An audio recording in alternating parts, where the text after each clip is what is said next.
Hello everyone, this is Benjamin Ramirez. I'm here to go over a different opening line for a Sicilian to go against it for anyone who is interested in a different line, just to, very simply put, keep your opponent out of book knowledge. Since this isn't book knowledge, this is a line that I've been working on and it works very well. So I went over a4, c5, b4, c takes b4, knight to f3, knight to c6, and d4. This is the basic opening. That's most likely what you're going to see in the beginning.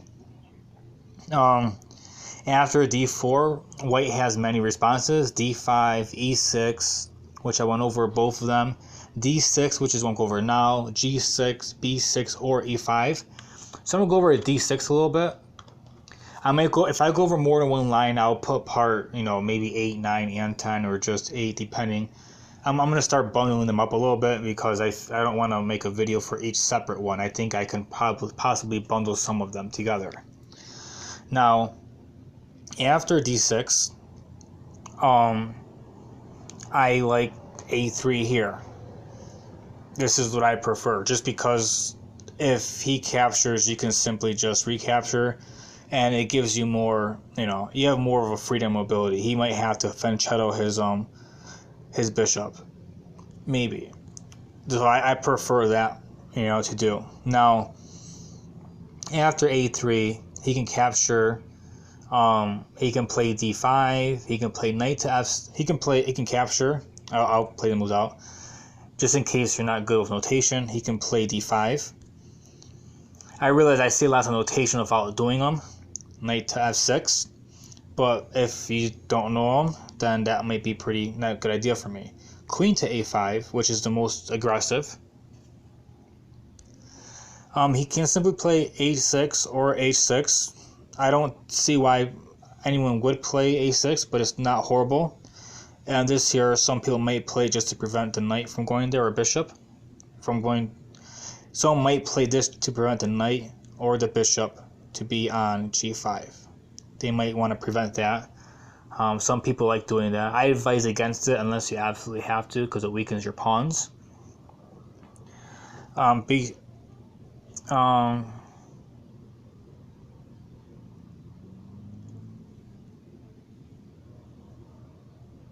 Okay, so those are the possible moves for black.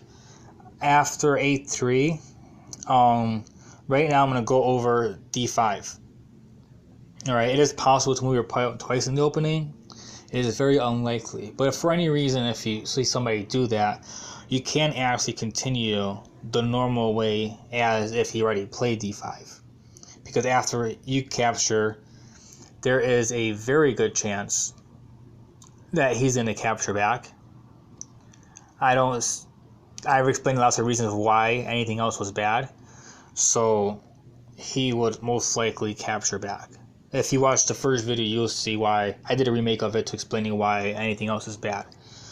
And after here, you can capture the pawn if that's what you prefer. There's nothing wrong with that. If this is what you wanted to do. However, I will go over this move because this is the move that I like myself personally. And after you move here,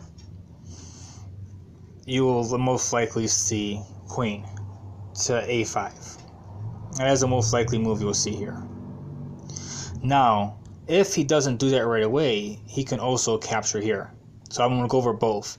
If he captures, you can capture with your knight. He can move his queen over here, and then bishop to d2, and that goes back to the very first video. Now, which is basically almost the same thing. Now he can actually go to a5 right away if he actually really wanted to. However, I think that's pretty bad. If I seen that, I would just move to d5. That's what I would do. I would not be worried about this pawn move here at all, because I would simply just target the queen, and after he moves the queen, he'll lose his knight. But if he decides to move his pawn down like that, the best thing to do would to be moved to rook to a2. I think before I said not to worry about it and just capture the queen in a different video, and then if he goes back he can actually make a queen, and I explained that it's not really too bad off for white. But if after you capture here, if he captures back, that would be mate. That would be checkmate. So he wouldn't want to capture back. Alright? So that would be a bad move for black. So after you capture the knight, he doesn't have much to do besides possibly threaten your bishop. You know, and then you can do whatever. So it's not, you know, you're not entirely in a bad spot here. You know, you lost your rook, but there's so much thrust and everything going on. It's actually really good for white. Even though you lost your rook, even though you took the queen and he took your rook, he got his queen back, and then he took his knight. But in this position here, it's actually really good for white. And I do run my openings through Stockfish just to make sure that they're accurate and correct. And they showed it as a 4-point lead for white. And if, like I said, you have a lot of good attacking chances, obviously using the checkmate possible if he did a mistake over there. There's a lot of stuff black can do wrong in this position. And so it's actually very good for you. So d6 right away, and then d5 I believe is bad, just like I thought d5 was bad from the beginning. But let's say he doesn't do d5. Let's say he does d6, and after a3 he captures, which is most likely what you're going to see. You're not most likely going to see d5, but I wanted to go over it just because I went over something extremely similar before.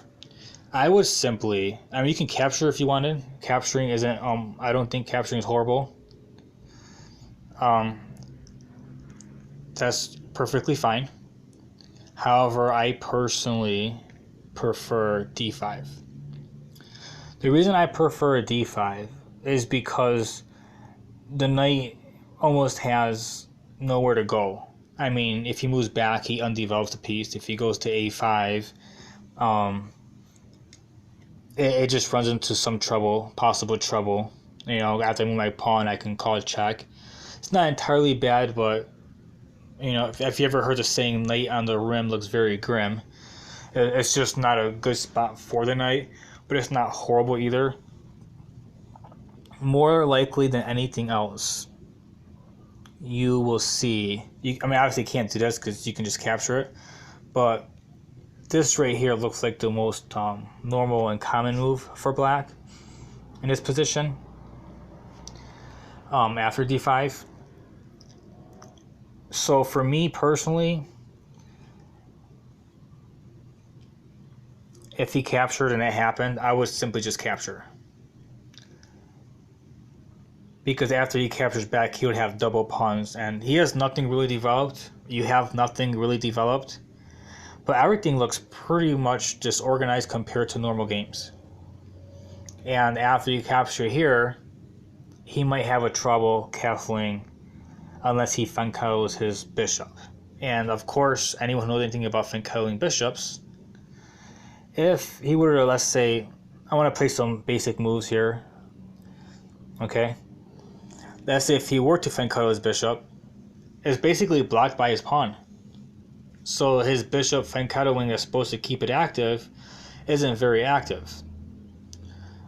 And then, because of your bishop over here, if he attempted at all to move this, you can simply just capture his bishop and he'll lose his castling rights. So, after d6, I like a3. And I believe, personally, that after that, d5 and b takes a3 can lead to troubles for black. So a3, I think, leads to some troubles for black after this. And so does d5. And I explained why. So if you're trying out this opening, and this looks like this is a very normal setup. It happens more. This is the most often setup. The most often setup. I'm going to go over other opening setups for this, but I'm going over the most common. After b4, this is the most common move. I play knight. He plays knight. This is the most common setup I've ever seen. There's other stuff before knight to c6. I will be going over them as well, but I like to play d4, and I'm going over all the possible moves that I've seen with black. And I believe personally that d6 is not very good for different reasons, but it is very possible, so I am going over it. So if you encounter it, you know how to take advantage. So there's two parts of it. I'm not going to mix in more than two, because then I start getting confused and jumble them together. So I hope you enjoyed the video. Always like and subscribe. You can always share with your friends, and try it out and comment. Let me know how it works for you. Tell me how your games went, and I will like to respond back. Have a good day and enjoy your chess.